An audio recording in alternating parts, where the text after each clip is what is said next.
The American Revolution was led up to by a long road of problems between the British and the colonies.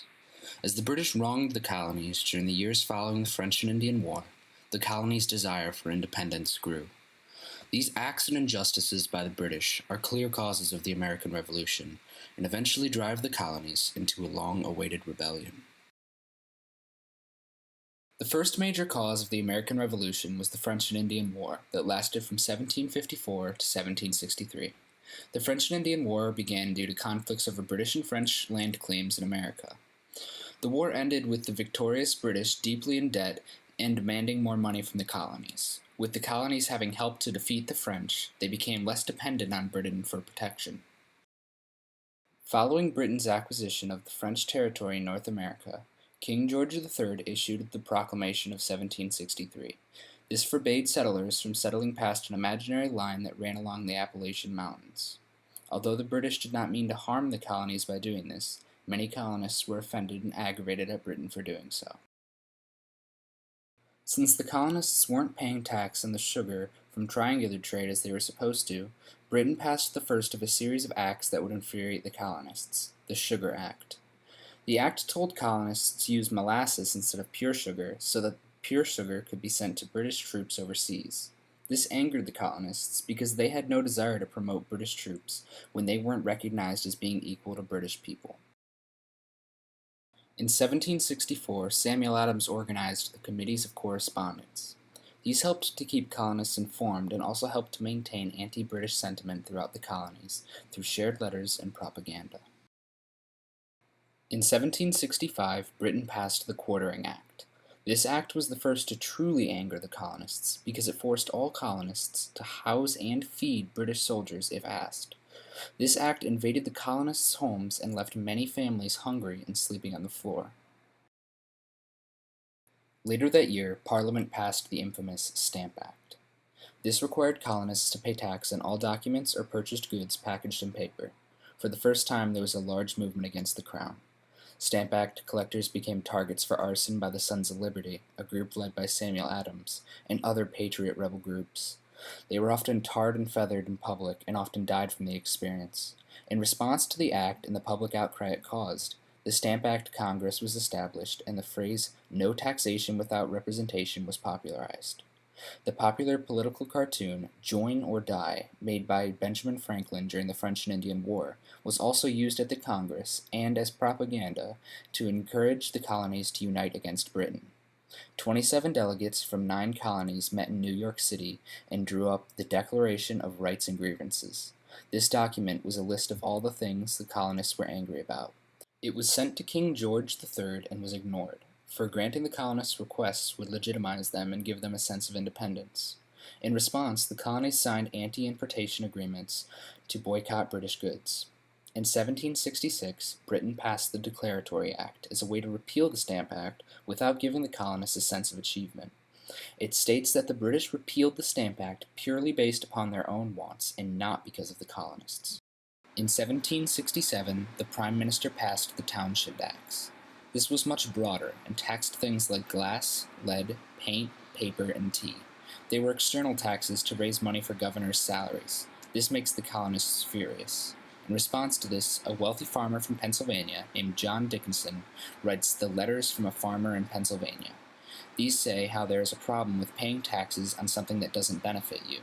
This idea spreads through the colonies and causes much resentment towards the British. On March 5, 1770, a mob in Boston started throwing snowballs with rocks and clamshells in them at British soldiers. In response, the soldiers opened fire, killing 5 Americans. This became known as the Boston Massacre and was exaggerated in newspapers all over the colonies as anti-British propaganda. In 1773, Parliament passed the Tea Act, from which the British relationship with the colonies never truly recovers. This act was made to help drag the British East India Company out of debt. The Crown makes the company, with 18,000 pounds of unsold tea, the only ones who can sell tea to the colonies.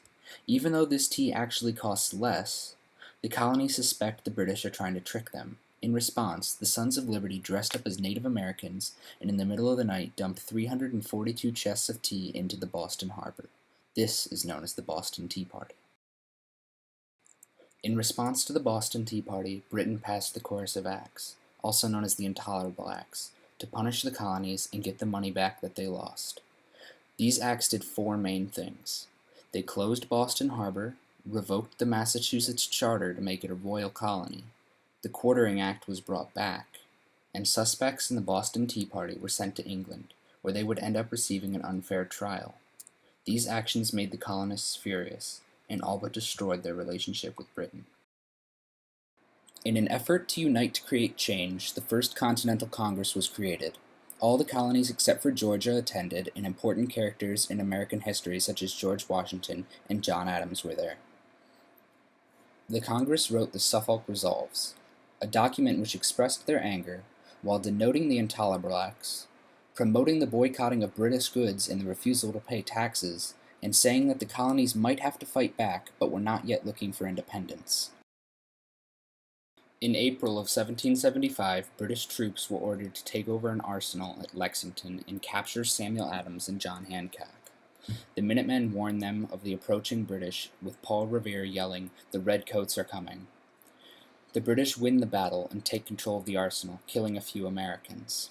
They then decide to travel to nearby Concord, but the colonists are prepared for the attack. The British are forced to retreat and many British are killed. This is the first instance of open warfare. After the battles of Lexington and Concord, the Second Continental Congress met. This time, all 13 colonies show in an effort to convince the king that their requests should be met. They are not looking for independence and only want the king to understand their grievances. The Congress issues two documents, the Declaration of Causes and Necessities of Taking Up Arms and the Olive Branch Petition. The first is written to express why they are angry and why they need a militia, and is a step towards the Declaration of Independence. The Olive Branch Petition is written purely as a peaceful document. It asks the king for peace, expressing that the colonies do not want to fight, and requests that they become a part of England. At this Congress meeting, George Washington is also named the head of the Continental Army.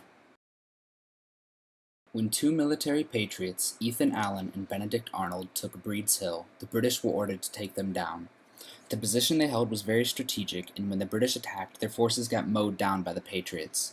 The Patriots were eventually forced to retreat by the sheer number of British soldiers, but the British received many more casualties than the Patriots. This battle is called the Battle of Bunker Hill, since Bunker Hill and Breed's Hill got mixed up, and is considered a colonial victory because of the amount of British deaths.